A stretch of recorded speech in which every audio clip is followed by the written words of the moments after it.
Friday, February 27th. Let's talk PlayStation. Let's start out with the most exciting news story this week. The PlayStation 3 got a firmware update 4.70. Not a whole lot of changes, more than stability, surprisingly, but there's some options for closed captions for Blu-ray and DVDs, like you can adjust the font and the size of it or whatever. The more interesting thing, actually, is that they changed the icon for PlayStation Network. So right next to me, you can see the new icon's up top. The old icon that we know for the past how many years now is at the bottom.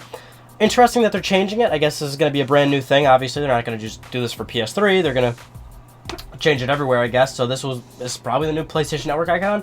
I don't know. I like the old one better, but change happens all the time, so you just got to deal with it.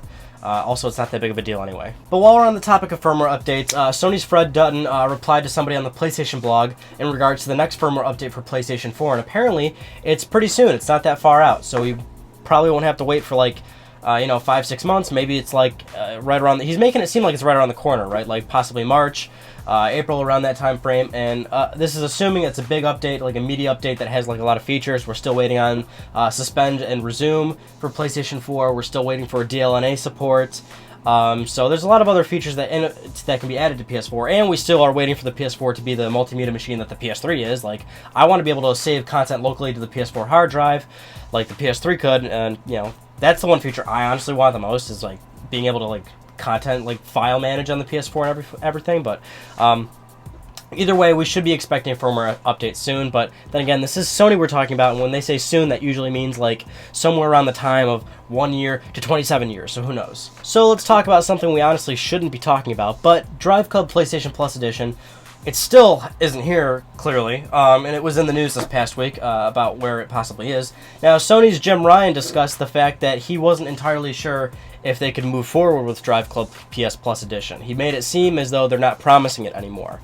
And then that was a big news story and, caught wind and everything. And then a Sony spokesperson responded to multiple media outlets saying that Driveclub PS Plus Edition is still coming, and they're still constantly working on the servers to finally release the Plus Edition. Now, this is crazy. I obviously I didn't buy Driveclub, and I was looking forward to trying the Plus Edition, but you have to figure they promised this in the news and the media. They constantly advertise it and everything. I'm honestly shocked that somebody hasn't tried suing Sony over this. Because there's people do all sorts of ridiculous lawsuits and everything, but this one could have some fucking ground to stand on, for crying out loud, because it was totally clear and apparent that this was being promised, and now they might not possibly release it. But I think they will at some point. It's getting to the point where it's too late. It's not like the game's super old, and they're still Evolution's still supporting the game. They're releasing tons of content for it, adding new updates to it and everything. And it seems like a lot of people do genuinely like the game. It's just that it's getting to the point where will the Plus Edition help a whole lot? I'm not sure. Will tons of people flood the Plus Edition? I don't know. I mean, maybe. It's getting to the point where the game's being more affordable to buy. What value does the Plus Edition hold? It's just, I don't know. It's crazy. This irritates me, and I don't even care about it that much. I'm fine. I don't need the Plus Edition. I didn't buy Driveclub to begin with, and I wasn't sure if I was going to buy it. I was waiting on the Plus. You get what I'm saying, right? So it doesn't affect me entirely, but this just is really irritating. And I have to imagine it's irritating for most people that want to at least try the game before spending money on it. But either way, hopefully we'll see it at some point soon. I don't know though. I mean, they said soon how many months ago, and they're saying soon for firmware updates. Again, soon means a number of things to Sony, so we'll just have to wait and see.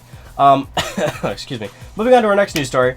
Overkill Software developer they did Payday 2, and they're doing the remaster for Payday 2 on PS4 and Xbox One. They were recently discussing that if they could make the PlayStation 4 version of Payday 2 remaster better than the Xbox One version, then why wouldn't they do that? Now, we haven't talked about this in a while. When it comes to console parity and how PS4 is objectively it can outperform X1 in certain scenarios.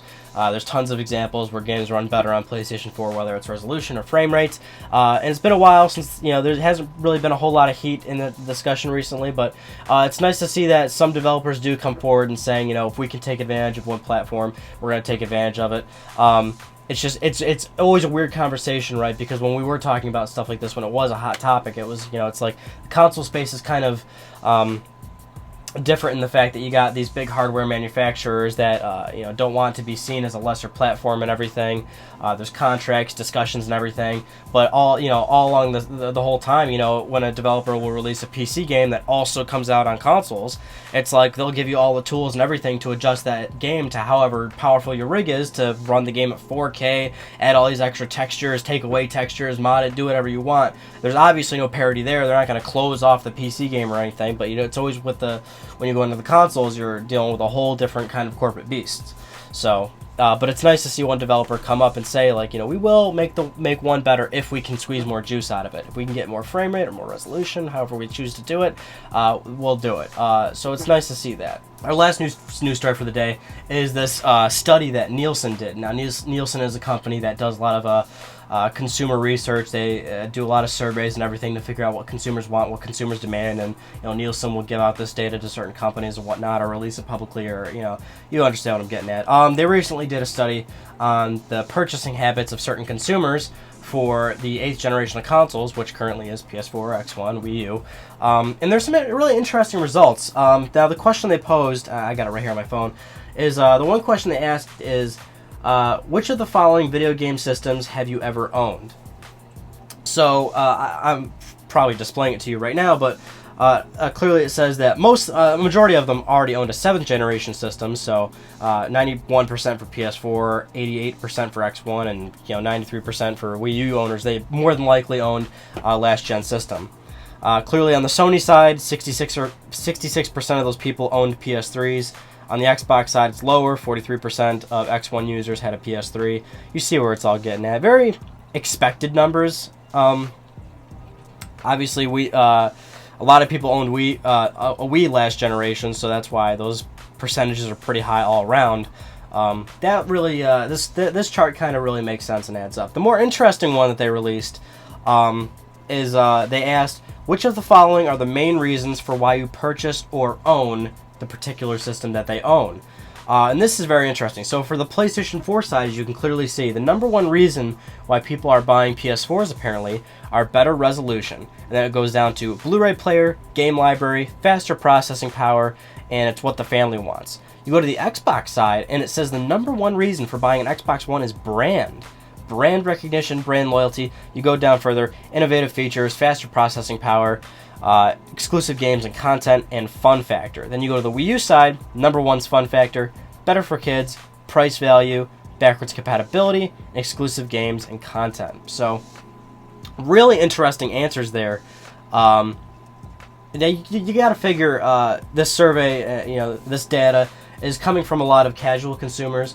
Casual consumers, we always say, a casual consumer, somebody that's not heavily invested in the games industry, somebody that doesn't constantly visit game websites, knows the difference between a developer and publisher, is really hungry for game news and buys games all the time and whatnot. And, somebody, a very casual person, you have to know what that is. And it's interesting to see some of these answers. Like for the PlayStation 4 side, you see that a Blu-ray player is their number two reason.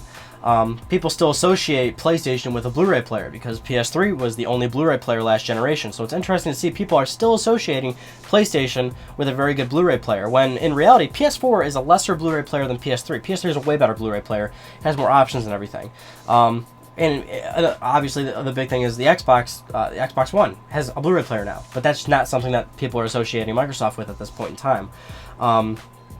The really funny thing here is on the X1 side, number one is brand, and brand didn't make it anywhere in the top 5 for PS4 or the Wii U.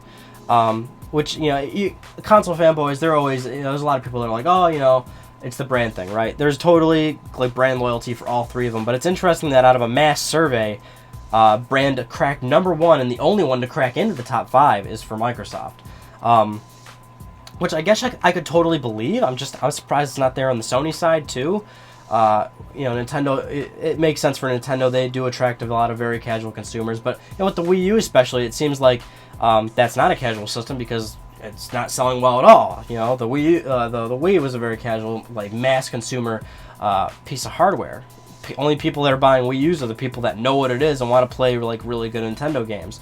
But at the same time, you can still see that Nintendo always has like a history for being like the kid hardware, like it's good for kids and everything, and so it's understandable to see why that made it in there. Price and value, totally. Nintendo's has been very affordable. There's a history for them there. Backwards compatibility, they also have a long history of offering that to you. They might not offer it a very wide span, but they'll at least every new hardware offer backwards for the previous hardware. And it's good to see exclusive games and content is there for them. Funny that you don't see that on the PS4 side, because PS3 started to get a reputation for having a lot of great exclusive games from Sony's developers. You don't see that there, but you do see game library, which seems like a very general question. So it's just a matter of its library in general rather than its exclusive games. Microsoft it definitely makes sense. Exclusive games and content. They are well known for having exclusive third-party deals, those exclusive Call of Duty maps. So a lot of this really does fall in line, I guess. But, you know, with PS4's number one, better resolution, it does show that even if, like, a lot of casual people answered this survey, that they're very well aware of the fact that PlayStation 4 is outperforming the Xbox One. Because, you know, casual people will still visit, like, IGN and stuff. They're not totally oblivious. They're not totally stupid. And, you know, people see these news stories all the time of games running better on PlayStation 4. But, you know, maybe that's like the funny thing to it is, you know, people are buying PS4s because it's a objectively more powerful, better machine, whereas people are buying Xbox Ones purely because it's Xbox and they like the brand and the loyalty. And you know, I never like discussing like locally, like, oh, I know 5 people that agree with me, so therefore my opinion's valid, because that never makes sense. You don't represent, you know, the 5 people you don't represent like a worldwide opinion. But locally where I live, tons of people own Xbox Ones. Like, not a lot of people own PlayStation 4s. And I just keep thinking to myself, like, Sony's kicking Microsoft's ass. Where are all these PlayStation 4 owners? Like, there's none around me where I live. Like, where are Sony selling all these PS4s? Truthfully, they're selling most of them in other parts of the world. Because Microsoft's doing very well in America still. Granted, Sony is winning here, but I think that will change at some point. But yeah, I just find it interesting that brand loyalty isn't there for the Sony side either. I don't know. Yeah, very interesting stuff. I like when stuff like this comes out. It's always fun to kind of digest and really look at. Anyway, that concludes this week's episode of Let's Talk PlayStation. My review for the Order 1886 is going to be coming out, I want to say either tomorrow or Sunday, at the very latest Monday, but I think it'll probably be ready by tomorrow. I already finished the game. I already got the platinum. It's very easy platinum. It's like you can platinum the game in like 8-9 hours. Yes, it's short. Doesn't mean it's a bad game. Just means you the consumer should decide at what price you want to buy it at and everything. People don't seem to understand that. Short games are not bad games. But that's why it's getting that's why it's getting a bad rap, because it's launching at $60 like any other regular game. But either way, we'll talk about that stuff in my review. I'll talk with you guys in the comments and everything. Anyway, that concludes this week's episode of Let's Talk PlayStation. I'm Ryan Benet. Thank you so much for talking with me. I'll see you guys all next Friday.